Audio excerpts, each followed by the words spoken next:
We went for ice cream. We went for ice cream. We went for ice cream. We went for ice cream. We went for ice cream. We went for ice cream. We went for ice cream with Joseph and Tyler. Tyler and Joseph. Shut. Okay. Hello. Hi, Tyler. Hi, Joseph. We're back with another exciting edition of We Froze Our Brain On ice cream. on Ice Cream. I hope everyone enjoyed the last session. I sure did. Where we talked about lots of things that we did in the summertime, and now we're talking about things we are doing in the fall. Now it is cooling down pretty quick right now here. Yeah, It's getting brisk real fast. very brisky. Lipton brisky. The nice Which tea is brisk. which is like, do you remember those commercials? Oh my god, I just brought them up in conversation Oh, did at you? work the other day. Come on, Rocky, you gotta get it together. Just need a little drink. Like all that stuff. Yeah, no, Well, now that it's over, just give me something to drink. yeah, no, I loved all those. Oh my god. They're just now nostalgic. They were just so perfect. Were they claymation too? No, they were. I want to say, yeah, claymation. Or was it? Yeah, I think it was. Like, it was stop animation. Because they did like Bruce Lee, Rocky, who else? Did they do Bruce Lee? They I did don't remember that also a Die Hard series parody they? of it too. Oh yeah, there's like a whole bunch of them. one. I wonder if that's on YouTube. I want to check it out. Oh hell yeah, they are. Yeah, you can't like just say a reference to something now, especially with the younger generation, and not have a freaking YouTube video for it. Yeah, I guess so. Yeah, they're all constantly like over Stimulated. their tops and bottoms. We got to include everyone, Betty. I don't know what kind of joke that was.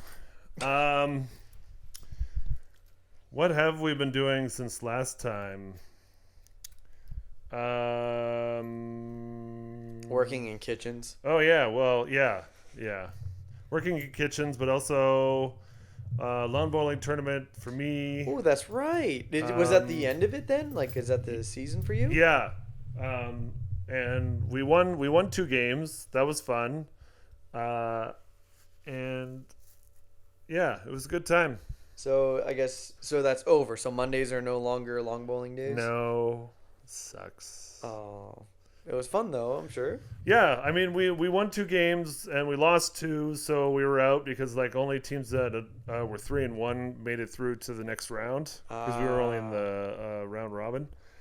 And so, but it was still a lot of fun, and like the whole year is amazing. The fact that it's like, I think it's only like $80 per person That's not bad at all. for like having fun on a Monday. Like beers are like $5. That's awesome. Yeah. And they're like they're not just like Pilsner, they're like craft beer. Like some of them in tall cans, like Confluence, mixed Ooh, drinks. Yeah. So it's great. Makes good drinks. Yeah. So that was a lot of fun. And we dressed up we had to dress up as TV sitcom characters, and we dressed up as Three's Company characters. I never watched that. I remember when it was on TV, and I was just like, ugh, I'm not watching this. Because it was like from the 70s, right? So it was like so far removed from us. Like we wouldn't have gone, like we were kids, obviously, and the jokes weren't going to land for us at all because we have no idea what context they're coming from, because we can't relate to anybody, right? And so that's why I never really wanted to watch the show. Did you ever watch Mr. Belvedere? Remember that show? No, I haven't. Like, it's probably the only show in history of television that like focused around a butler. He was a butler in a rich family, and he was played by the same guy who was in Lord of the Rings, who played Gimli. oh no way. Yeah, and I can't remember his name. He was really good because like he's a fantastic actor, and like it's just One time, Family Guy made a reference to it because like Stewie was watching Mr. Belvedere, and like they were all like arguing or like being really loud. And he was like, "Hello, huh? Just trying to watch Mr. Belvedere here." And I was like, "Mr. Belvedere? What the fuck? What kind of reference was that? That was amazing." My dad tried to show me a few of his old shows that he used to watch, like from the 70s and 80s. I'm just like, they're over my head for a lot of their jokes that they're trying to put out there. Also, some of them are like, yeah, you can't really get away with saying that shit on the TV anymore. Most of them you just can't. Yeah, because I remember watching like a little bit of Family Ties, a little bit, and that had Michael J. Fox in it. But, that show was okay. And like Doogie Howser, MD. Yeah, that one. That show was so bad. Got his career started for Neil Patrick Harris. Yeah. Or The Wonder Years. I watched that. I prefer like the movies from that time personally. Like, yeah, you go look at like Breakfast Club and like 16 Candles and stuff like that. They're like, those are still kind of classic movies that really wade into, I think, today's age almost. Yeah, the Goonies. Okay, I'm sorry. I've never seen it. I'm so really? sorry. I've never seen it. No, that's okay. Everyone like, it hates me for it. Oh, it's so good. I just know the Truffle Shuffle. It's probably, which is fat shaming. Like, it's like, wow, you're fat shaming your friend. Never will change. Well, but I mean that's what happened back then. You always had like some kind of like secret thing you had to do, or like you like make fun of your friend in some way. It was either that you had one chubby friend or you had one ginger friend, and I was a ginger friend. Yeah. I had a friend who was a ginger and was a large friend. So I had both combos. Double minority. And he was French. So that's 3. But of course, I guess that's not a minority if you live in Canada. That's true. No, I'm just thinking of like the friend group, the odd one out kind of thing. The odd one out, yeah.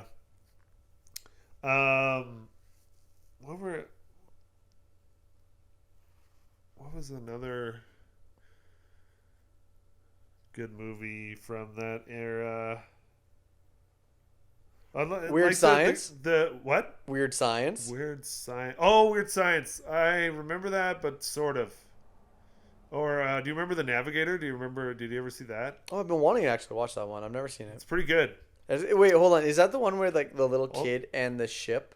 Yeah, the alien ship. Yeah, actually, I have seen it. Yep, that's right. Yeah. No, that one's good. E.T., I guess, would be a cult classic on that. Oh, yeah. I mean, all of those are pretty much, I think they're all on Disney Plus now, so you can watch them there. That's true. Yeah. Been enjoying Disney Plus at my girlfriend's place. We watched Lion King, the original. Oh, so good. So good. The soundtrack to that movie is so good. I used to have it on cassette and listen to it in the car. Who's the guy that like wrote the soundtrack for it? It's Tim Rice. Yeah. He wrote some of it. I'm not sure if he wrote all of it, but maybe he did. Yeah.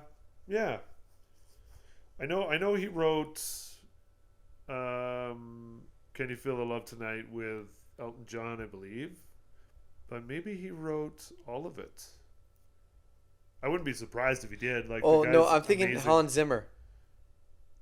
Hans Zimmer wrote the orchestra parts of that one, though. Oh, really? Yeah. For Lion King? Yeah. Oh, interesting. Okay, I didn't know that. So I was like being told interesting facts about it is that some of it, when he first got the job, he's like, yeah, I'm just writing music for big kitty cats. Just like downplayed Little does he know. Yeah. It was just like, and I think they did a reference to like a joke off of like Family Guy or something. Like anytime that Hans Zimmer does something, they just give him a reward for it. Like, here's Lion King. Oh, here's here. Just take it. Does another one. Oh, here's another reward.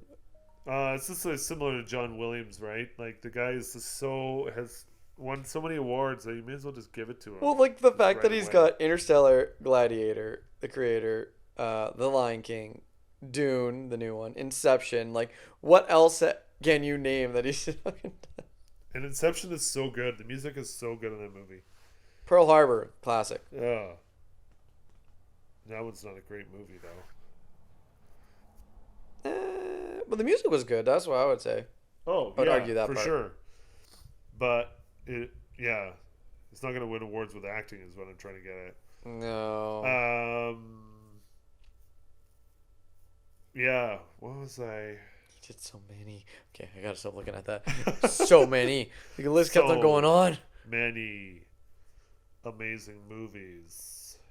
But what is another? I think it's The Lion King or maybe it was Aladdin. No, I think it was The Lion King where they had their backup animators because they're like, I don't like. They weren't sure if this was gonna do well, and they were like, oh, okay, you guys handle it and see where we get. I thought that was the. I heard a similar story about. I thought that was The Lion King, but maybe I'm wrong. I think it was DreamWorks actually, not Disney, and then they were trying to work on like Prince of Dreams or something like that, which they thought was going to be a bigger ticket item. But then if they didn't do a good job, they got what they called Shrek and got sent over as their like second rate designers to go to when do Shrek, which outperformed the other one. But that's the story I heard. I don't know if they have it similar for Disney. I know there was a movie that they got backup animators to do because they weren't sure if the story or if the movie was going to do well, and they were like, all right, take a shot at it, we'll see.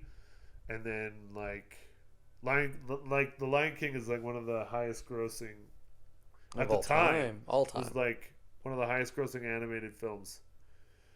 And it just shows you but I think it's because sometimes when you go away from the top guys in some ways, you can still get excellence because either they're trying to make a name for themselves or they still have the talent of the number one team. And like, come on, like the backup animators are not going to be that bad at Disney. No. Like they're going to be damn good. Yeah, like they're still going to be able to perform extremely well. Oh yeah. It's like what the same it's thing. Not doing the major projects that they had, right? Yeah, they just I get it. You want like your best people on your best project, but let's face it, like even in any job, like you go to a restaurant, like everyone can still make the same food, but yeah, like your top guys are gonna just make it that much better, that much faster, and everything else. Yeah. So like if you're good at your craft, that's why you get hired as it, and then just because you prioritize somebody's ability doesn't mean like the next person down is not going to be able to accomplish the same thing. Yeah, and I think sometimes, especially like executives like start thinking in those terms where they're like, oh well, this is just the backup guys, like they're not the same sort of level. It's just like the backup crew to like any NASA mission, right? It's like it's not like those guys are any less trained. Yeah, it's like, oh no, they're gonna drive off the cliff in the moon car when they're on the lunar surface. It's not like look out for the backup crew. It's not like they just pick up a whole bunch of like college rejects and be like, yeah, we'll still send them to the moon. Yeah, they're all geniuses. Oh, except for, what was it? They made a game about that. I think it was called Bad Company. I remember a video game way back like in the early 2000s. Yeah. And it was all about like this like complete reject team of like army brats basically. And so they're like, oh yeah, we're just going to send you in to do this like highly volatile mission. And they're like, don't you think got like there's a quote from the like a half-assed quote from the game where it's just like, don't they have like specialty Navy SEALs and all this stuff to like do these kind of missions? Like the guy goes back, yeah, but they cost too much money, so we're sending you instead. Yeah, you guys are up. Yeah. Like, oh. We can afford to lose you. We don't want to lose the good ones. Yeah. Yeah. Oh, that's funny. Yeah. When I'm trying to think of like anything else that I've been doing, and I can't think of anything else. But then have you got any rock climbing excursions? No, I'm. The season looks like it's kind of done for me this year. It was a very short season for me. Really enjoyed it. Got a few things crossed off my list that I wanted to achieve this year, which was awesome. But so even this time of year, like you can't go. Is it just because of frost? it's cool. It's cold. It's not enjoyable. It's outside, right? Like, don't get me wrong. There are some places in Alberta that we can drive to, but it's like you're kind of like you're not as comfortable as you want to be. Like climbing in cold rock is actually a little bit better. It's like a little bit more grippy. Yeah. But if you're cold all around, you're cold. Like you're not gonna warm up as much as. There's a place called Baton that's like not too far. It's just like just outside of Canmore, and it's all sun facing the entire day, which is really nice. So it warms up pretty good. But that hike sucks, man. It's like it's about like 45 minute of just like 45-degree incline the entire time, and switchback and everything else. I'm just like, yeah, I could do it, but I'm rather just like I'll get back into training, which I'm doing right now. Yeah. I actually just came from. This is what I had a very early shift today. I was at work at like 5:45. Oh my god. I had to do a breakfast function. Did my regular thing, left, and then went to physiotherapy, and then came here after. But yeah, like just been doing so many things, and I shucked so many oysters because that's a freaking thing again. So yeah, like I did 450 oysters in like 2 hours or so, and I thought I had tennis elbow. My entire arm was like inflamed and everything, so I overworked a certain muscle, and my other muscles were fatigued from just cooking too. So now I gotta monitor that, and I'm doing more physio on top of my other physio that I got. Yeah. So constantly just fixing myself as well as training. So I've been working towards a few goals, one of which is getting weighted pull-ups, and I'm trying to get to 85-pound weighted pull-ups. I'm doing with my own body weight, and then I'm at 50 pounds, so I'm working towards it. So I'm doing good, but yeah, it's a slow game, and yeah, that's just all we're doing, just focusing on that. There's a lot of things coming up with my family as well as my girlfriend's family too, or Thanksgiving's happening. We're trying to get a few more plans in before it gets really cold. Yeah. And then once it does get cold, I'll probably end up going snowboarding and everything else too. Nice. So yeah, just kind of cruisy right now for the fall, and just a lot of training. So that's all the thing that really happening for me. That's awesome though. Yeah. I'm excited. But yeah, it's fun. Not doing too bad. I thought I'd be so tired today. I'd be like, like drinking a coffee or sitting down. I'm like, man, I got a nice burst of energy right now. I'm doing good. Well, maybe it's just because you're doing all the exercise as well. And maybe that's why you're just not as tired. Yeah, my body's just used to maybe like a higher performance of energy that is just always like maintaining. Like, we can do this. Yeah. That's probably fair. Yeah, to think about it, like when I wasn't that active, like during 2020 and 2021, like, yeah, my fitness was super low, and I was always tired, and just like even after work, I was like, I'm bagged. I don't want to do anything. Yeah. Now it's like, no, I can do more, do a little more. Yeah. I still find though at a certain point of the day, mainly like I'd say 10:30, I'm just like, put me to bed. I'm done. I'm done with the day. I don't care how early I got up. Every day it's like I'm just done at 10:30. Don't matter if I get up at like 7 a.m. or 9 a.m. The 2-hour difference doesn't matter. Still want to go back to bed at 10:30. Yeah. I try to go to bed around there, but like it's usually like around 11 or 11:30 if I work at 8. If I work earlier than that, then I definitely want to be in bed by like 10:30. Mm-hmm. Are you also bad for like being on your phone, staring at it just before sleep? No, we usually watch like a show in bed or something like that. So we're usually not on our phones. Well, Jessie is, because she usually is playing a game while watching TV. But I'm guilty for playing a game on my phone before bed. That's for sure. Yeah. I mostly like if I wake up and I can't get back to sleep right away, then I'll go on my phone. And I'm trying to not do that. Because the blue light will just wake you up. Yeah, because then it wakes you up more. But I find that like sometimes like after an hour, I'll go back to sleep. But like in that hour, I'm awake. But then after that, like I'll go back to sleep. So I'm pretty good I for don't know what I make of that. Even if I wake up in the middle of the night, I can just pass back out real quick. Like say if there's like a thunder shower, I wake up and I hear it, I'm like, oh, it's thunder, and then I pass back out immediately. I've never had a problem for like falling asleep. Except if I've been drinking. That's the one that I'm like, I'll wake up around like 4 or 5 a.m. and I'm just like, I'm awake. I don't know why. My system's all botched. Actually, I do want to start reading a book that I've read before, but Annihilation. Have you ever read that one? Annihilation. No, I don't know that one. It's a movie too with Natalie Portman. Annihilation. It's good. I recommend it. Yeah, I don't know about that one. It's like Lovecraftian horror. Huh.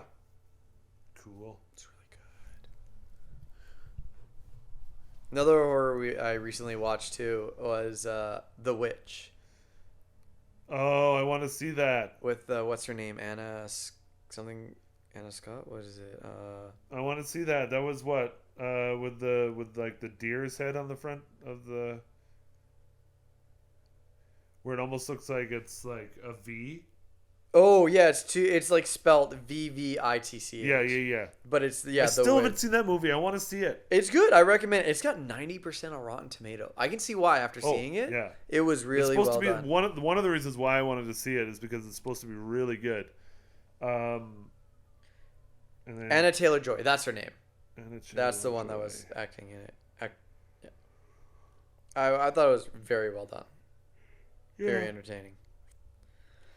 And it was like it's a period piece horror too, which is very cool. I like those, but I also like stories about witches. That's why I really like the Blair Witch Project.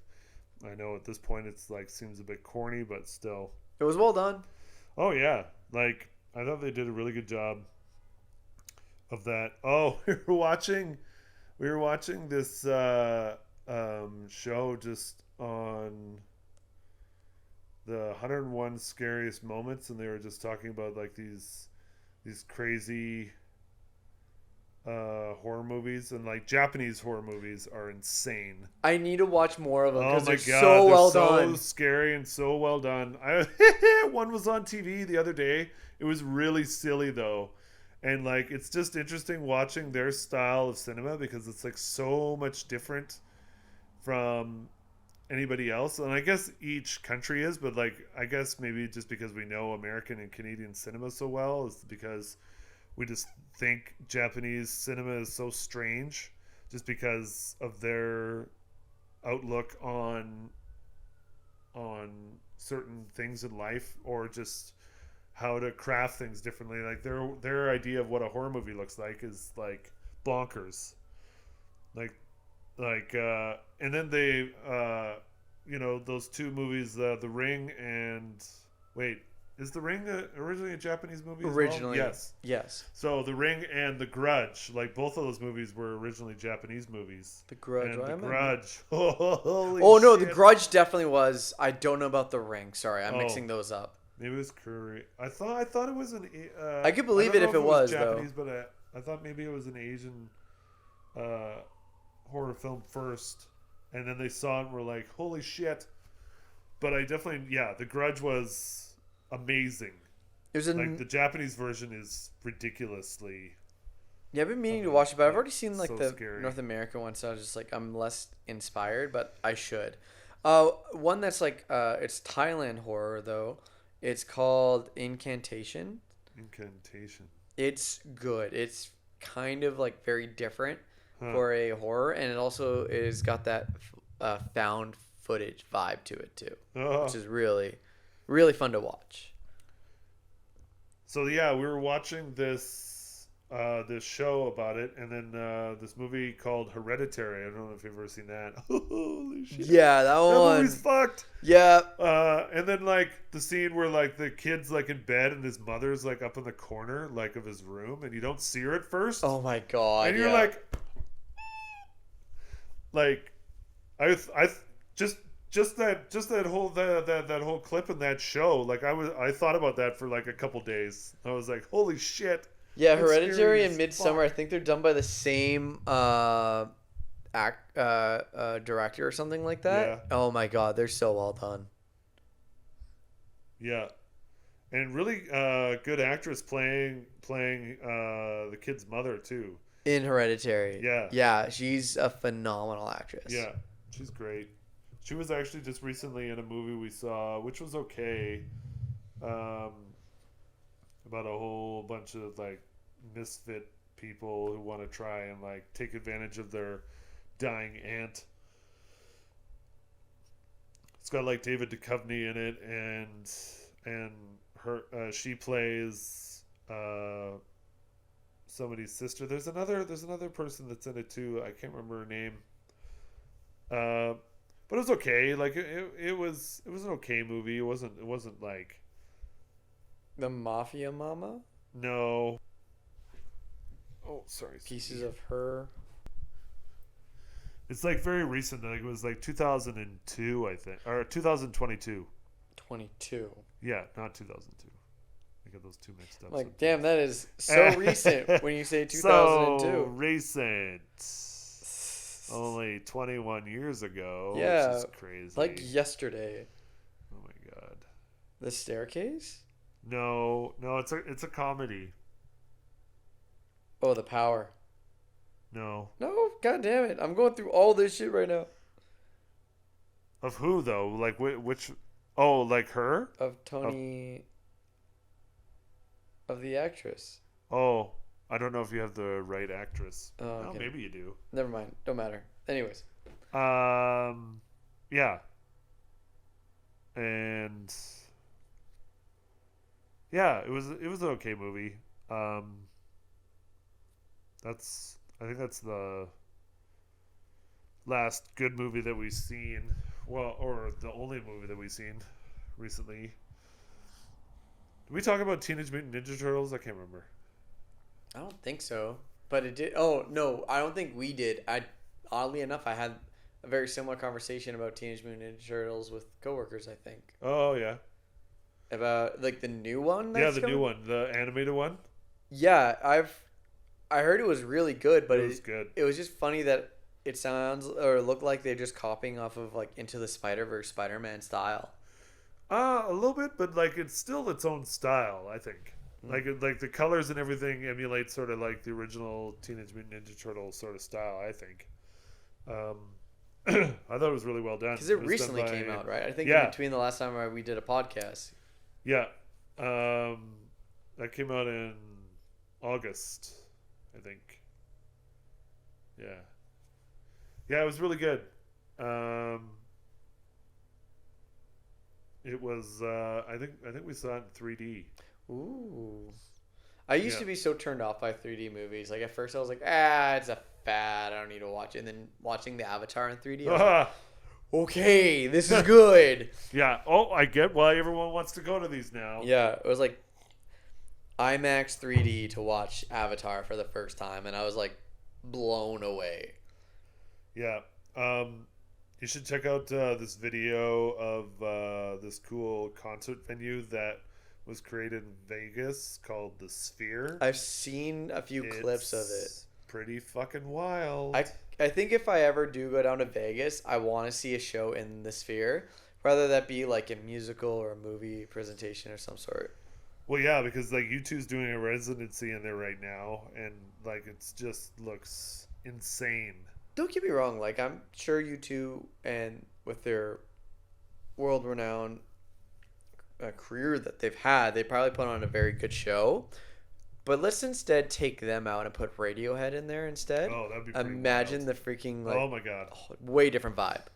Oh, definitely different vibe, and I still think they could do something amazing in that space as well. Considering Radiohead especially is notorious for their music videos of Yeah. like out of the box thinking for all their music videos.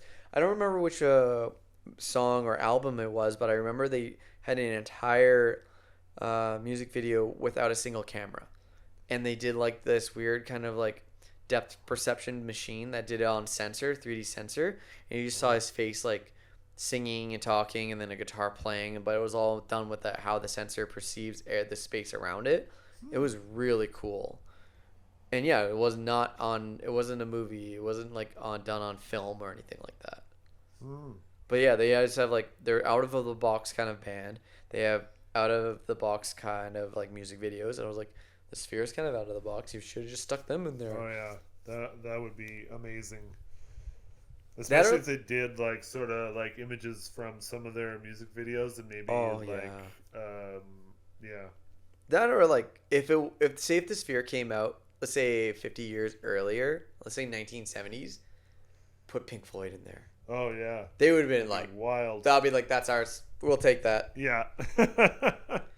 We're just gonna do it forever. Like just even songs like Tear Down the Wall or like Great Big Gig in the Sky, just like how they would show off a great illustration in that. Oh yeah, like all the bricks stacking up like in that huge space, like all the way to the ceiling. It'd be wild. Or even like their music video for the entire album of Another Brick in the Wall. That was so cool to watch. I love watching that. Oh yeah, that's a great music video. Well, I think they took the music video from the like clips from the movie and then made a music video out of it. I thought it was, sort of, I think. I don't know. I never actually did any research about it, but it's just love how it's like the entire album has its entire music video that you can just watch from beginning to end. Oh, you're talking about like the album? Yeah. It does. Yeah, well, yeah, it's like a movie. Yeah. Yeah. I love it. Because like some parts are like in real life where he's like sitting there with like a cigarette, like after he like shaves burned. his eyebrows and everything else like that. Oh yeah. Whoever that actor is. I thought he was actually another musician, but anyways. Oh no, that's the guy in there. I think is the lead singer, or well, one of the singers. I think he's from a different band. Is he? I want to say so. I'm gonna look it up. I thought it was not David Gilmour, Roger Waters. But maybe I'm wrong.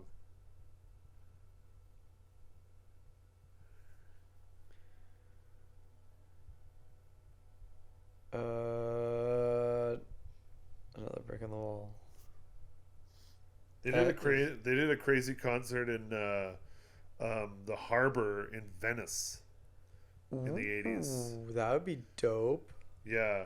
Well, I think the mayor of Venice got in real shit for it. What? Because the people of Venice were kind of pissed. They did that. But it looks super cool.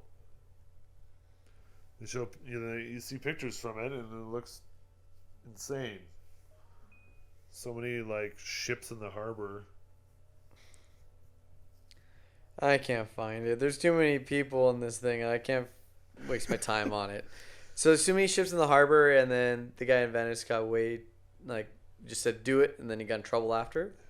Yeah, the mayor, or somebody got voted out of office because of it, or had to resign because the people were pissed. That sounds like Italians. They can get, well, just like they can get very passionate about certain things, and if they disagree with you, then you're in trouble. Out. Yep. Just like Australians or like any sort of really culture or country that has a lot of strong opinions, like France is a good example. Everyone's got opinions, of course, but yeah, like yeah. Good luck today. So there was this awesome croissant. There was this guy who did this croissant review in Paris, but he did them during the riots. And it's it's so funny because he's like just trying to do this like monotone, like just sort of review of him just eating this croissant, and then there's just chaos happening all around. And he's just like, yeah, the butter is really nice, like it's nice and crispy. It's a pretty good croissant. And then it goes to a different location, and then there's like a trash can on fire, and then like riot police going by. And people running behind them, and like I can totally see people throwing Molotov cocktails and running back, and then the police chasing him behind. And he's just like, yeah, this croissant's I think a little bit better than the other one. I'd be like, you are a fucking genius. And the comments were the best part because like some of the comments were like, this is the greatest review I've ever seen. And I was like watching this in bed this like one morning. I can't even remember how I stumbled upon it, but like I'm sitting here at like 7 in the morning, like almost like almost bursting out laughing because I'm like, what the fuck am I watching? I'm gonna have to find this. I gotta watch this. Yeah, it's amazing. And also like one of the places that he went to, I think I've gone to because I recognized it. And I was like, wait, I think I've gone there. To one of the places that he reviewed, and he said it was one of the best croissants that he had in the review. Have you ever heard of this guy that does? Is because the story reminds me of it. High risk holidays. High risk holidays. Yeah. Oh. So, say for example. Sounds like a good concept, though. Yeah. So, like, take for example the Paris incident of after the riots. Like, tickets for there go a lot cheaper because there's shit happening, so people's not going to want to go there if they're dealing with that. He'll buy a ticket right away. That's how he plans his vacation. He hears about a freaking terrorist attack somewhere, he'll buy a ticket. Oh my god. And he goes over there and be like, well, because his idea is like, lightning usually doesn't hit the same place twice, so why not go into it? I'm like, dude, this guy's a shady genius of like, I've gone like to like all these places and for like a third of the price because nobody wants to buy a ticket, but they still need to make sales. And I get to go there, have the place to myself. He's like, I went to whatever, like London right after a bombing. And got like some cheap tickets. It's like, this guy is a fucking evil mastermind of like, with no like social, like morale, basically. Yeah, no social morality whatsoever. Just like whatever. Calgary just got bombed or flooded, basically, and just fly a ticket over here. Oh my god! There's a forest fire in Kelowna. I'll buy a ticket right away. Yeah, no one wants to go see smoky, ashy Kelowna. Like, it's a genius way of thinking, but I'm like, dude, you are capitalizing on other. But he's got a fair point. I think in the video I saw, he's like, well, I'm just helping their economy now. I'm like, you're not wrong, but you're also not in the right. Yeah. I think you're getting a lot more out of it than they are. Yeah. But yeah, I don't know. I'll try and find that clip for you, and I'll send it to you if I ever find it. Okay. Sounds good. Yeah, speaking of, I can't remember if we talked last time, but we're going over to France in May next year. Nice. No, I don't remember this. You're going to do croissants and hopefully there's going to be a riot behind you? Oh, hopefully not. I really want to see you match that energy if it just happens to be, though. I don't think I could, though. It's just so perfect. Yeah, I think we want to start in Paris and then go with we're going over with my dad for his 75th birthday. Well, that's awesome. And he wants to go to Normandy to see where the Canadians landed on the beach. And I've never seen it either, so I was like, yeah, totally in. I mean, I always want to go to France because France is amazing. And I've only ever been once, really. Or I have only been once.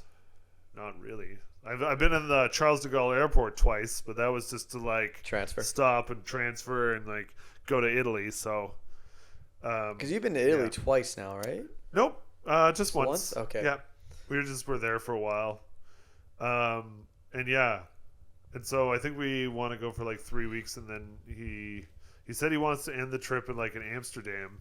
Oh, nice. Or just in the Netherlands, and then just like because like France is so close, so we'd go through Belgium, and I'm like, oh no, not Belgium. Lots of chocolate and amazing beer. Sounds like a horrible time. Yeah, I was gonna say you have a real rough coming up. Yeah. So he wants to do that for about 3 weeks. So I was like, yes, please. I like traveling. I like going on trips, and so we want to do that in May next year. That's awesome. Yeah, Should be fun. There's so many great things to see over there too, and like going to like I'm sure you're talking about like some of the cliche things, but even like going to like some of their museums and modern art stuff, and oh my god, that's the one thing I do enjoy about traveling is just checking out the sites, like their own little forests and like natural gardens, how the houses look and everything too. Like I try and take it all in, and then like even going and check out a lot of their arts. I want to try and check out as much art culture as I can every time I travel. Oh, for sure. And I mean, like, the Louvre was amazing in Paris. Like, it was just... Isn't that in Italy? No, that's in Paris. Oh, shit. It's huge. It's the biggest museum I've ever been in. I don't know why I thought it was in Italy. So massive. But, like, I got lost in there with my mom, and we started getting a little ornery towards each other just because like we're starting to get hungry and we're like tired because like it's so big, it's huge, and you're like there's so many different areas that you want to go see, and then all of a sudden she's just like I have to sit down like I was like oh no, and like we started going through these different sections or maybe I was and she sat down and then I went exploring a little bit more, but then you just see like rooms and rooms of just like jewelry, of just like little trinkets like behind glass, and you're like all right, I've had enough, like, and this was near the end, so it's just like all right, let's get the hell out of here. Is it like only a one-way track like IKEA that you have to walk through? I can't remember. I don't think so. Some parts of it maybe you have to like sort of go through a certain in a certain direction or in order to get out a certain way. The same thing happened to us when we were in the Vatican too. Oh, that's Vatican what I was thinking of. Because we had like a tour. We got to go on a tour. You were telling me about that. Like, you had to get up early and you got like food and everything too for it. Yeah, you got food, but he also like there was no one around. And it was kind of cool to experience like what happens when they let the general public in, because it was insane. Crowded. So crowded. And then we went the wrong way, and we were just like, oh shit. Like, how do we get out of here? We're trapped inside. Oh, it was like, it wasn't fun at that point. Because you're just so tired, because those museums are just so big. Yeah. They're huge. Yeah. It's so much walking. You're walking for like 2 or 3 hours. You're just like, it's done. I'm done. I just want to drink wine. You need the good comfy shoes. You got to be up on your energy. Yeah. Just get day drunk while you're walking around there. Bring wine with you. Well, they don't have any bars in the Vatican, unfortunately. No, you don't have to worry about that. You just buy a bottle before, pour in a water bottle, and you're good to go. Oh, yeah. Well, I mean, we started the tour at like 8 in the morning. So. Exactly. Even all the better to you. Chug the wine. It was cool seeing, like, the Hall of Maps was really neat. Seeing all these, like, tapestry sort of maps of Italy. That was really cool. Like the old maps? Super old. Yeah, but they were huge. They were, like, the size of the wall. It was crazy. It's amazing thinking about how much history has actually happened in the world, too. Oh, yeah. And, like, how much time they had, because like you're standing in St. Peter's Basilica, and it's just like insane. Like, it's one of the biggest churches in the world, and pretty much anywhere you go in that place, you see something that is unbelievable. Like, honestly, I've seen the Statue of David, and I've seen his other piece that's in the St. Peter's. And I almost think it's better than the Statue of David. It's the one where like they're wearing sort of like almost like silk around their bodies, but it's all done with marble. Yeah. And so like, how do you more even, impressive like, that way. Yeah, it's almost more. And he did that at a younger age. He did that when he was like 22, which is nuts. I always like the ones that like I've seen a lot of other sculptors like try and incorporate like the draping fabric in their sculptures. And it's really cool seeing that of like how well you have to plan out like the structure of a knee and then the cloth that folds over it. Whereas I like, don't get me wrong, the statue of David is a feat in itself. It's an amazing statue. Oh yeah, it's insane. The funny thing, I'm sure you heard the story of that, how it's not even presented the way it was made for. Yeah, it was supposed to be on the top of a building. Exactly. Right on the corner. And that's why if you actually look at it, the hand's so freaking huge compared to the head, because if you're looking down up at it, see it from afar, and then it would look proportionate that way. Yeah. But because it's right beside you, you're like, what the frick? And then the detail in it is really well done. Like you can see the blood vessels in the veins, there's a vein on the his arm, neck, which is nuts. and there's like a specific muscle in the forearm that's like activated that he even actually has it like chiseled in. Yeah, it's amazing. It's for a Ninja Turtle, he did a great job. Oh, I know, right? But like those moments, like you never forget, like when you see something for the first time, like you never, like I'll never forget, like turning the corner and seeing it for the first time, or seeing like the Pantheon for the first time. Oh yeah, the Pantheon. You're just like, amazing. It's so old. Holy shit. like learning about all of those things in art history was so cool and amazing. And yeah, I would love to see a good chunk of those. Yeah. I would love to see the Gustav Klimt Museum. I believe they have a full one out somewhere in Europe. I don't remember where. That would be amazing. I would love to see a bunch of Gustav Klimt. But like it's not old as like we were referring to beforehand. But I know if I ever went and to see any of those things, the one that I would always skip, I will always skip to see, is the Mona Lisa. I never want to see it in person. Like it's, yeah, I agree actually, because like I saw it and it's pretty uninteresting really. Yep. Like it's just a small like little painting. I just would love to. I think the reason why it's really so exciting. sought after is because it was stolen twice or something like that, and like. Yeah. Oh yeah, it was stolen in World War II. Yeah, and then another time after that, I think too. Yeah. But like, I don't know. Overall, it's like I think there's way more amazing, fascinating, and more well done art that's out there for even that era to see rather than that. It's just insane. Like I didn't even really get that close to it. I just kind of stood back, and I think I took a picture of it, but I just kind of looked at it from a distance because I was like, I don't really want to get.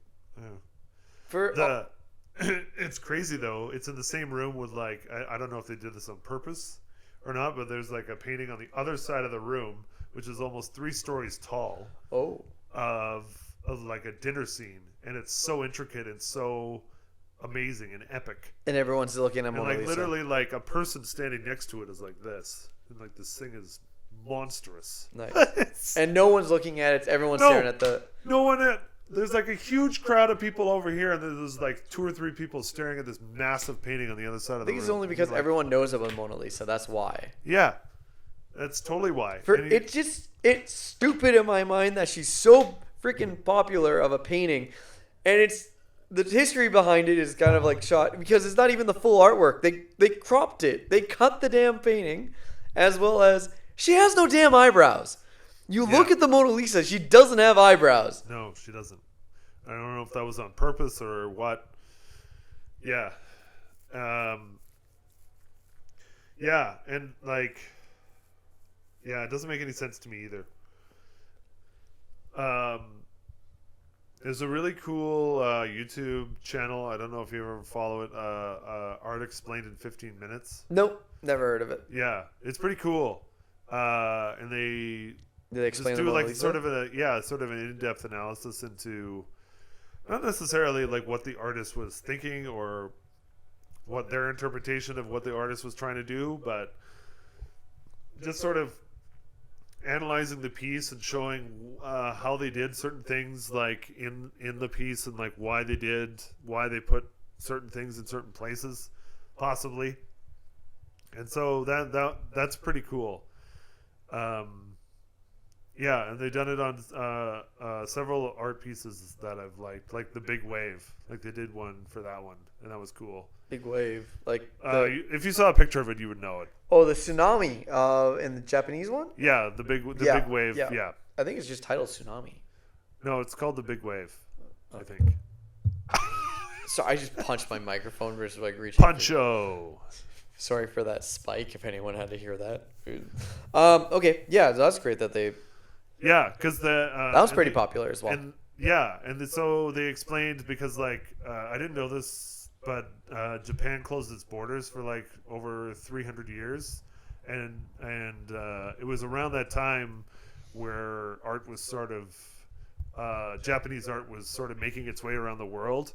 And apparently this guy was a great inspiration to Van Gogh. Like Van Gogh saw his work and was like blown away at this guy. I love Japanese style woodcuts. I think they're so phenomenal. Yeah, and that's what it was. It was a woodcut painting, which is like they started to explain what went into it, and I was just like, how can you make something that intricate and that precise with wood? Yeah, like it would take so long. It's an amazing so much process. Patience. And like the amount of I remember watching or hearing some things where like people are scoffing at Japanese style artwork because like if you see when they have their kind of characters in that time of like how they draw people, they look cartoony, silly anime style, like very old anime style. Yeah. I'm like, okay, whatever. Like it's not the same as when you're looking at the Renaissance and stuff like that, but they didn't have oil paintings. They couldn't work on stuff like that or anything. They had watercolor. So it would not be the same kind of level in that sense, right? Yeah. But with their paper and their ability with like their carving ability, that's why they did woodcuts and like oh my god, the process they had to do in it. And I love just like all their old woodcut prints.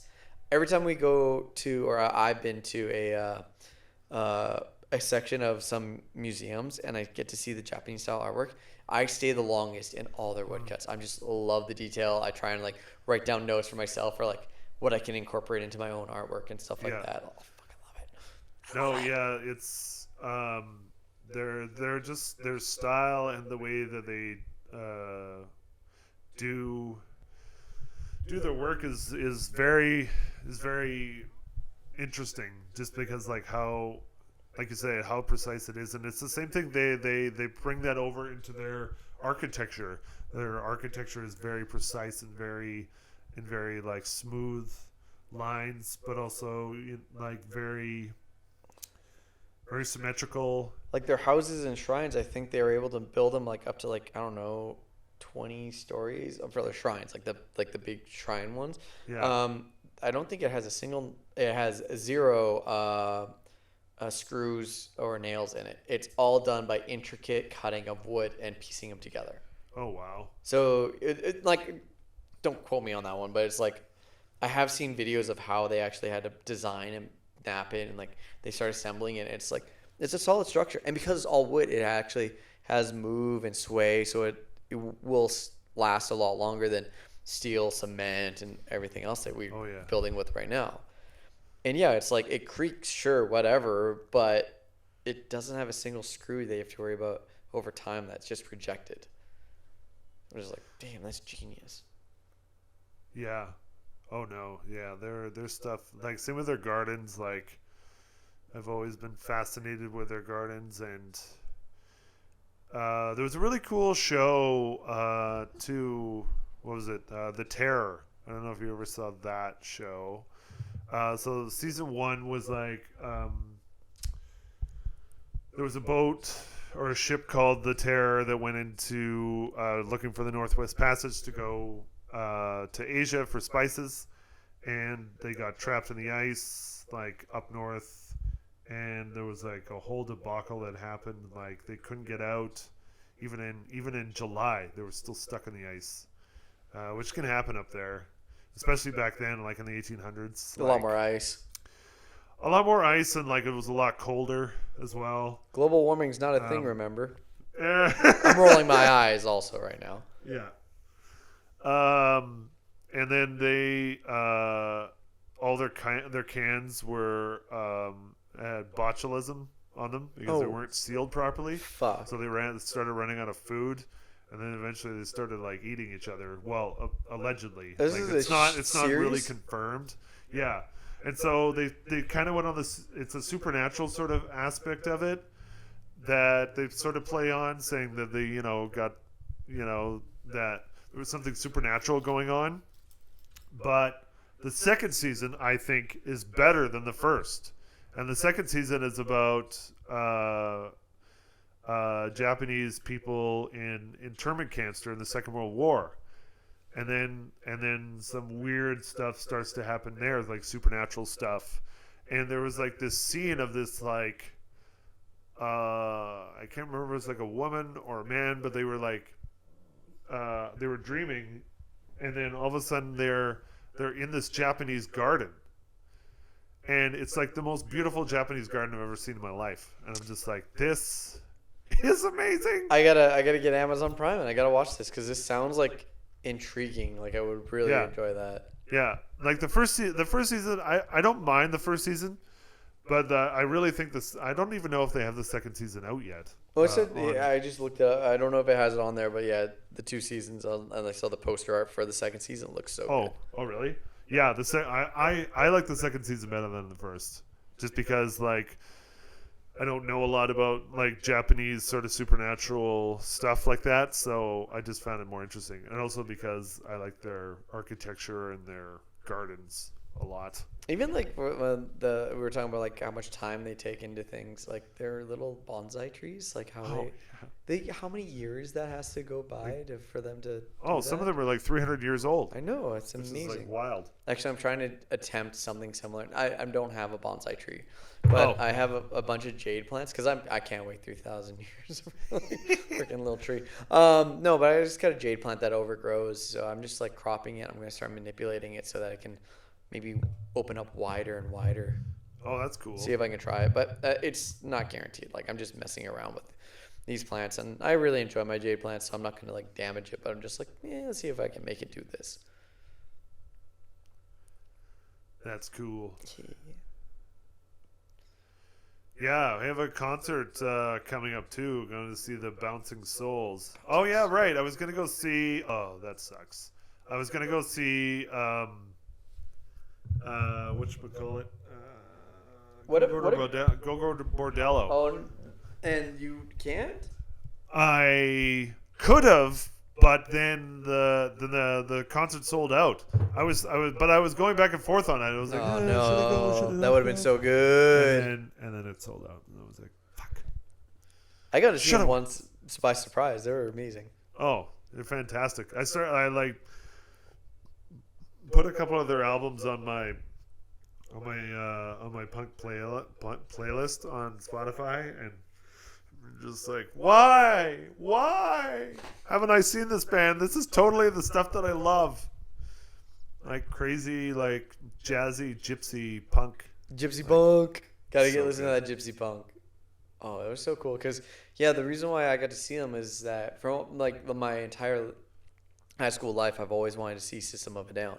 But they disbanded during System of a Down. And I was like, I'll never see them. I'll never get to see them live. That's so disappointing. And then they did a reunion tour. I was like, ooh. Bought tickets right away. It was like 4 of us, 4 friends, that we all got tickets. We drove out to Edmonton just for that concert. Drove back the same day. We didn't care. And we're sitting there waiting. And we're like, who the fuck is going to open for them? Because we had no clue at the time. Yeah. Like, who's opening for this play? Welcome, Gorgo Bordello. I'm like, what? Saw them live, and that was my first time listening to them, and I was like hooked on them immediately. Their performance was so cool. Yeah, nothing like watching like almost like a dozen people on stage play music and just yell at each other too. Yeah, no. I think Elijah Wood's actually married to one of the musicians. Oh, really? Yeah. Interesting. Yeah, so we're going to see another. Well, this time I am going to see a punk show at the Palace, Bouncing Souls, near the end of October. So that should be good.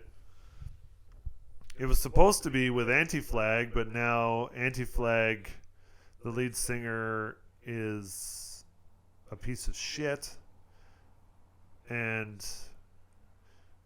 has all of these like sexual assault allegations thrown at him, so the band disbanded. Oh shit. Yeah, it all happened back in July.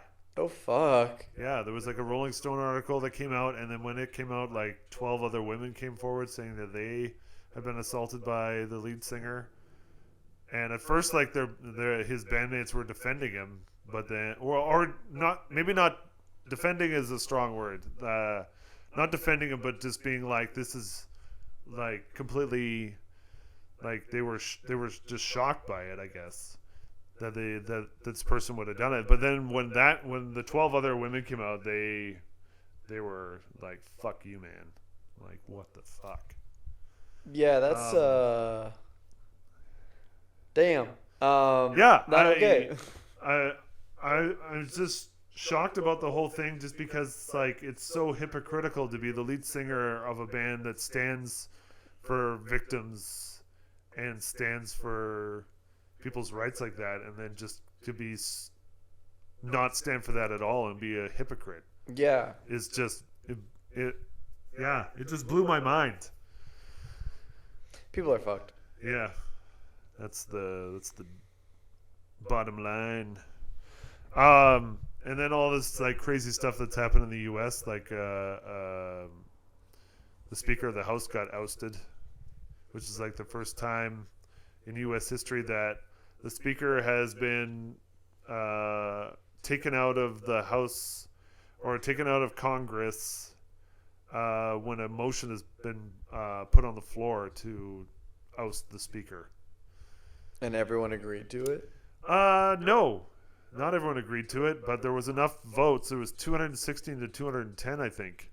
So there was enough that passed because the Democrats, I think almost all of them voted to vote him out. Because they're like, hey, this is another opportunity for us to make you guys look bad. So, bye. So that's pretty crazy. I never watched it. Like, I don't watch a lot of news, so I'm just surprised to hear this. And that's, wow, amazing. Yeah. And so they'll have to pick another Speaker of the House. But it took them like 7 tries to even get this guy in. So I don't know how long it's going to take them to get another Speaker in there. But so basically nothing's going to move forward in their policies then? Well, they passed a motion before that to like, because the government was going to shut down, which is also ludicrous and just insane that can even happen. That the government can just shut down because they can't pass the budget, which is just ridiculous. It's like the government should not shut down if you can't pass something. This shouldn't be an option. You can't just be like, oh, it's a true anarchist, wild west. I'm just gonna go home. No, I mean, I guess screw it. This is someone else's problem. Like, I'm so glad that that's not available in the Canadian system. Frick, could you imagine? You can't just like decide to like, oh, I'm not going to go into work just because no budget. Things aren't working out. That's crazy. But yeah, I'm not up to date on current events, so hearing this. No, I just thought that was kind of insane, just because like that's never happened before, and like American politics is always like a tire fire, and it's fun to watch. God, it's so messed up. It's so backwards, and like, I'm not saying that we have a great system here. We have like a few similar flaws that the states have too. Of like, just because you have enough votes doesn't mean that you still own or have like some of our like more important votes than others, which I think is bullshit.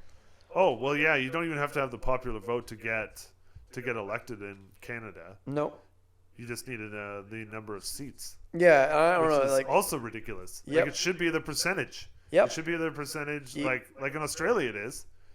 You have to get a majority of the votes to get in. Yeah. Otherwise, you're not in. That makes sense to me. Yeah. Because like, let's face it. Okay, let's say if like everyone, a lot of people here were like, okay, well, let's just pick two. Was like conservative or NDP. Like, just say those two. Or conservative, liberal. Let's just go with what people know. Yeah. And then all of a sudden you go like, oh no, like everyone is thinking liberal right now, right? Yeah. Like, okay, we're all voting liberal. But then we have a conservative, as an example, like a conservative one that's actually running the entire party. But I'm like, but everyone voted liberal, but you have more seats, but everybody else wants liberal. What? That makes no fucking sense to me. Yeah. No, I agree. Because it's not what the majority wants. But also, it's kind of weird, too, for the fact that I think that we're going to be completely wrong in this one, too. But if, say, for example, if you want, we have 13 provinces, and each province gets to vote in their own premier. Yeah. So let's say we go across the board, and there's 5 options. So there's NDP, Conservative, Liberal, Bloc Québécois, and Green Party. That's the 5 I know off the top of my head. Yeah. So if everyone votes for what they want out of those ones, then why wouldn't we just keep it okay, so BC's NDP, so then that's an NDP vote for a majority. Alberta's Conservative, that's the Conservative vote.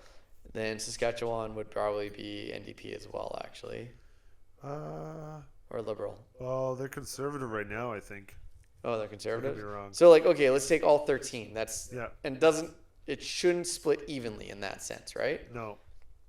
So if you have 5 or 6 out of 13, you get the vote. So then all of a sudden, enough people there? We're a conservative government all across the board because that's the majority of people want in those areas. I know that also doesn't work the same way, but the population density. Yeah. But it's kind of balances it out in some ways. Just thinking out loud. It is not a way to solve any problems. I'm just brainstorming here. No, I like it. Because if we're already not following the thing of popular vote bullshit, why didn't we do it that way then? Well, yeah, and the American system with all these college votes or collegiate votes, I can't remember what it is. And swing states too, which is bullshit. Oh yeah, there's certain states that are more likely to, like Ohio. Ohio, what are the big ones? Ohio, Florida, California, and probably New York area somewhere in there. What's the other one? Oh, I thought there was one more. We have 4. Texas. Oh, in Texas. Texas is a swing state. Because I remember people freaking out during the last election there, where they wanted their votes taken back so they can put them in a different place, so it's way heavier for the final vote. Oh yeah. I was what the fuck? Yeah. There's constant gerrymandering going on, which is just trying to move the lines of where the voting sections are. And so if you make them in a certain way, you can make it so that minorities don't really have a vote, because all of a sudden if you put them in certain areas, they're surrounded by predominantly white areas, which will outvote them. and that's the only way the Republicans can win in the states, is that they have to cheat. That's the only way they've ever won anything. And then they're constantly getting told to write different lines or make it more fair, usually by other Republicans who are you can't do this. This is not fair to everybody else. You can't just do this. And they're why not? What's wrong with this? I don't see anything wrong with this. Yeah, I always mix up who's who. I know there's a donkey and an elephant. So what are they right now? The donkey is the Dems and the elephant is the Republicans. Republican, and they're in Democratic. Power in the what? With Biden, he's Democrat. Yeah, but it never matters who the president is, and they do such a good job. The people in Congress do such a good job of making sure that the American people care more about the president than they do about the people in Congress, even though the people in Congress are the people that make all the decisions, because they want to get reelected. So they're trying to make it so that no one comes out and votes when they're trying to get reelected, except for the people that want to vote for that person who's already in. That's why they on the scale of popularity, the presidential election is so much more popular than the congressional election, which happens 2 years after the president. Both of them happen every switch. So 4 years. So every 4 years they happen. Yeah, but the presidency is coming up. But then so they just did the Congress one then. No, 2024. So then, yeah. So Everyone's two watching years that, ago, and they yeah. just did the other one. So then after that, 2026, they'll do a congressional vote. 2 years after the president is in. And no one gives a shit about that one. And well, they should, because those are the people that are actually making the decisions.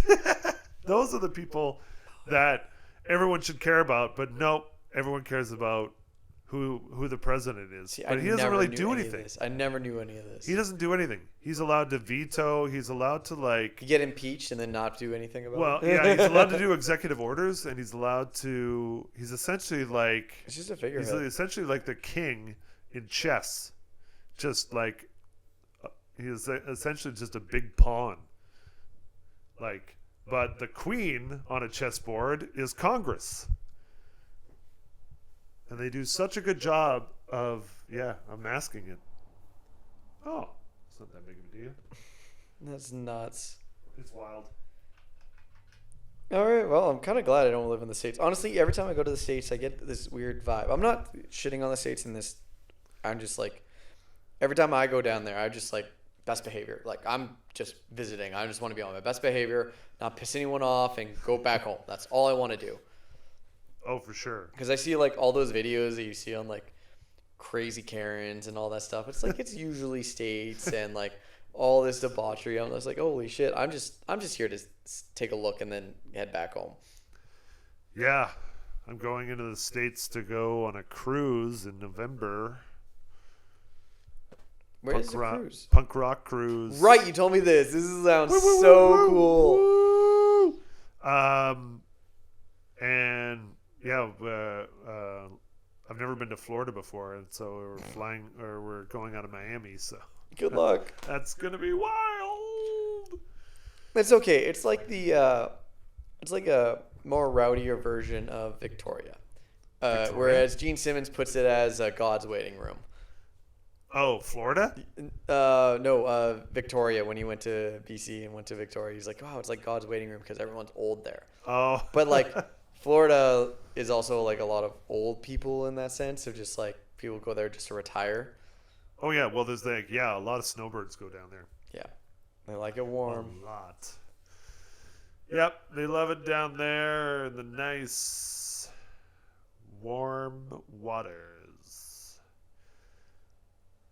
Oh yeah. Oh yeah. At least you'll then get some sun. It'll be warm, and then. Oh my god. Yeah. Lots especially of drinks, in November. Party. Oh yeah, it'll be good. It's gonna be great. Yeah, even if it is a little cooler at that point, it don't matter. Still be perfect. Oh, I don't. Yeah, I don't. It should be cool. Don't it they should follow be the like same about season? 26 or 27 in Florida. No, that's really good then. Yeah. Well, and then we're also going to the Mediterranean, Mediterranean. I say this every time. Tropics? Caribbean. Caribbean, right, Caribbean. I always forget that's there. Yeah, the Caribbean is amazing. That'd be so good. I'm excited for you. Thanks. Bathtub water. It's like so warm. Yep. So warm. Hot tub. That's all I'm thinking about right now. What? Just get in a hot tub and relax. Yeah. Hot tub relaxing. Mm-hmm. Joyous. Ever flowing. Oh. There was a hot tub in our hotel in Banff when we went. Whenever we went. When did we go? March? This year? That was fun. I gotta show you a video. We went to Chelsea took me to for my birthday Canmore. We got like a hotel Airbnb. Oh yeah, when was it? Your birthday was in the summer, right? November. My birthday's in November. Oh right, and we went there last year, but we were like, you want to like take like a hot kind of. It was like a big bathtub. It was enough for two people. We're like, fuck it, let's just like load this thing up, hot water, kind of like our own little hot tub. We're like, let's do it. Trying to turn it on, I'm like, where the fuck's the tap for it? Like, I can't see it. I'm looking everywhere. What? It was not on the front? No. I was like, okay, well, I'll close it. Maybe it, like, fills up some way, right? Like, I'll just start turning it on. Shit you not. It fucking looks like it's like the hole in the roof just shits it out on the top of it. Like, it's coming down. I'm like, who the fuck engineered this place? Like, they took the shower head and just used that for like the old design, and it comes right out of the roof, and that's what they use for the fucking tap to fill out the entire tub. What? And there's another shower that's like actually to the left of it, which is hilarious too. Just like, what kind of fucking stupid design is this? I'll show you the after before I go, but like, god damn it, it's so stupid. I was laughing so hard because it almost hit me when I turned it on the first time because I was looking everywhere for it. It fucking flew by my head. I tried to matrix the way out of it. It was like, what the fuck? Such a stupid design. It was hilarious, but yeah, it was a really stupid design. Yeah, I gotta show you it. It's so funny. But yeah. Yeah. And there's another movie that I'm excited to see that's happening this month that we talked about already. It's Killers of the Flower Moon. I'm happy for that one. It's a Martin Scorsese film. It's coming out October 20th. Pause it right there. You can edit this out. I just found the video. I'm going to show you it. Oh my god. It's also going so slowly. Well, I just didn't put on full blast, but yeah, it just comes out of the fucking roof. Oh my god. It's like the roof is peeing. That's what I said. But anyway. Oh my god. Sorry, what was it? What's the movie called again? It's Killers of the Flower Moon. It's a new Martin Scorsese film, and it looks fantastic. Oh, right. Yes, we did talk about that one. Yeah. Yeah, sorry. I'm like, there's so many damn titles. I get all mixed up of like, wait, what's this one now? Yeah. Yeah, that one looks, I probably am going to want to watch it, but not in theaters. I want to watch it at home and be comfortable because it feels like it's going to be one of those heavy films of like, this is going to fuck with you. This is going to fuck with you a lot. Oh yeah, it's going to be heavy. Like same thing when I watched Schindler's List. It's like I'm really glad that I just had time to myself to watch that and just not be around anybody. Like that was a very heavy film to watch. Oh yeah, and it's so long too. 3 hours is a big commitment for a film. Yeah, and yeah, especially on that type of subject matter. You feel like you feel nauseous halfway through it, honestly. Oh yeah, for sure. Yeah, it's just even The Pianist. I'm really happy I watched The Pianist. I don't think I'll ever watch it again. I did laugh at one point where at the very end. Oh, have you seen it? Right? I don't think so. That's the one with Adrian Brody, right? Yeah. Yeah, I haven't seen it. Oh, I would recommend it too. But again, I watched that one alone. It was a very heavy film, very like jaw dropping, but like there is one little bit of comedic relief that they actually give you in one part of the film. You're like, oh, thank God I got a laugh in, so you don't feel like like totally depressed at the end of it. You're just like, oh wow, that's kind of funny right there, and then you're like back to seriousness. You're like, oh, thank you for at least one laugh. Life is Beautiful is like that too. Like it was heavy. Really well done though. I think it was done by an Italian filmmaker who also starred in it as well. Oh yeah. I've never seen this one. I've seen clips to it. Yeah, I think you're right, it is Italian. And you saw Jojo Rabbit, right? No, I want to. Oh my God. That one looks so fucked up and good. I want to watch it. It's so good. Oh man. Like I didn't really know what to expect, and then I saw like the preview for it, and I was like, "Oh, this looks interesting." It's like Taika Waititi, you've outdone yourself again. Nice. Like, okay, I can't watch to see that. Chelsea and I got started talking because our birthdays and Christmas started coming up in conversation, and we were like not too sure what to do. So one thing that she's really into is on top of horror movies is horror games too.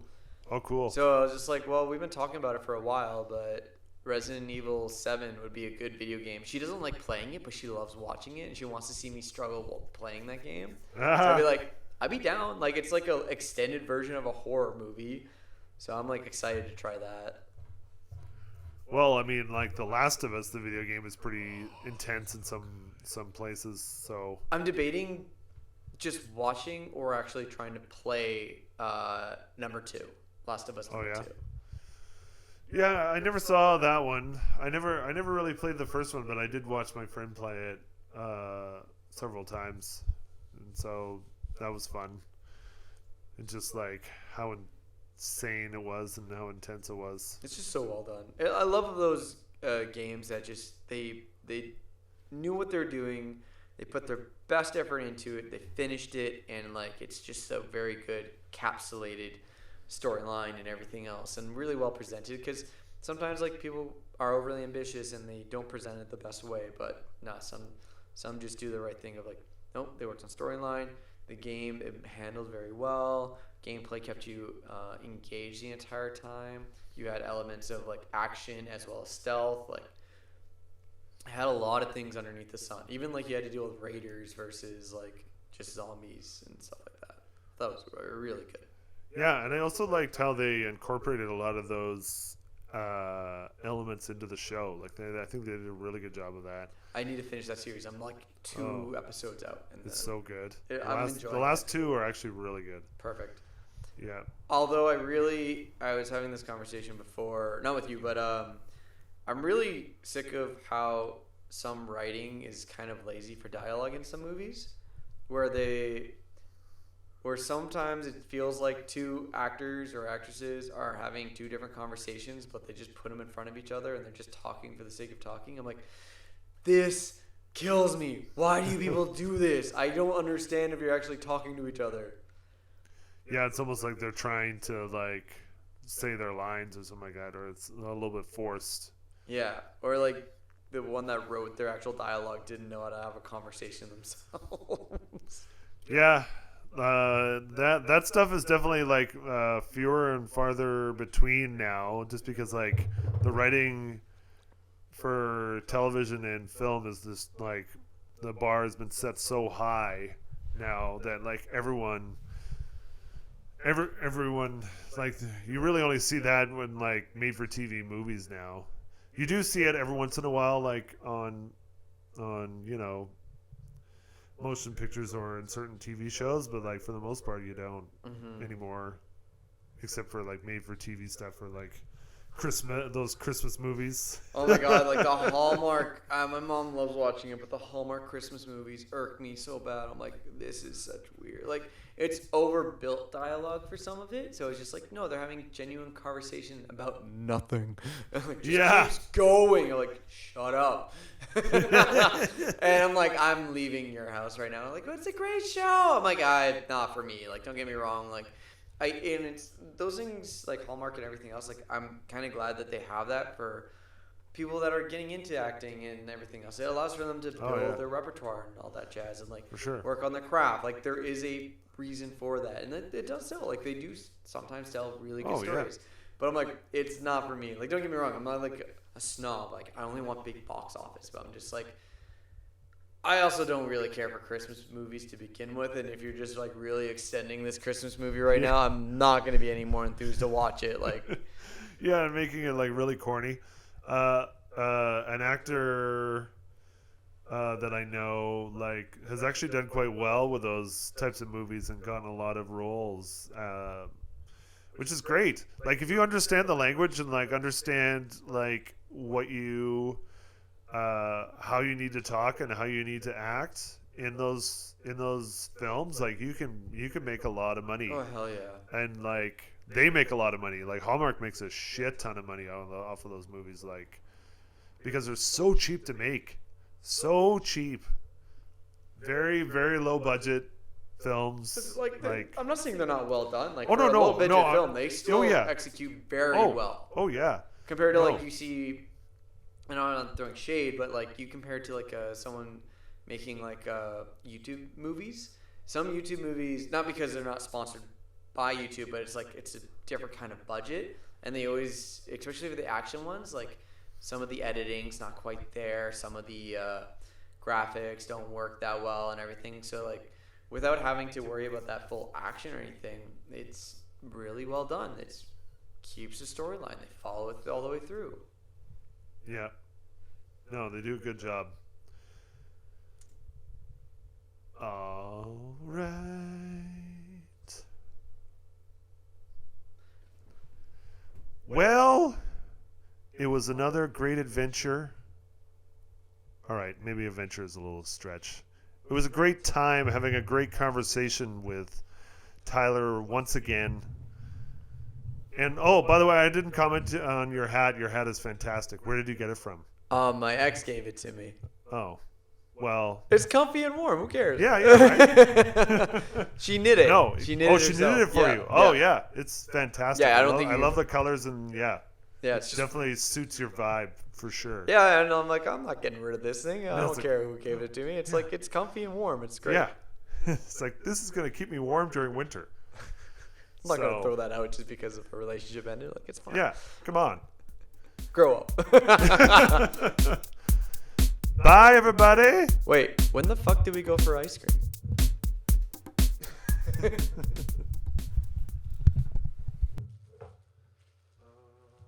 Cool. Yeah, if Cam's interested, that'd be fun.